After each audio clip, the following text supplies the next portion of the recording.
धरण उशाला आणि कोरड घशाला ही अशी आमची ह्या भागाची अवस्था आहे। म्हणजे आजही आपण माझ्या ऑफिसच्या ठिकाणी बसलेलो आहे।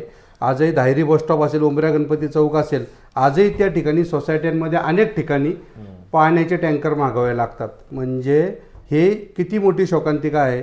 आजही खडकवासला धरणातनं आता जो नवीन बोगदा टनल चालू होते फुरसुंगीच्या माध्यमातून, त्या बोगद्यातूनच ह्या उपनगराची पाण्याची ताण भागवली जाऊ शकते।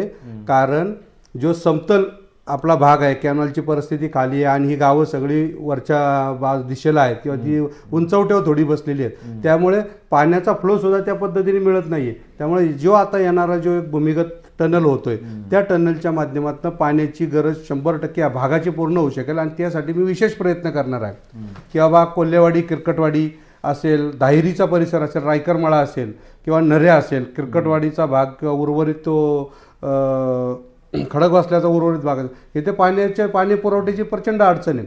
लोकांना आजही प्यायला पाणी मिळत नाही।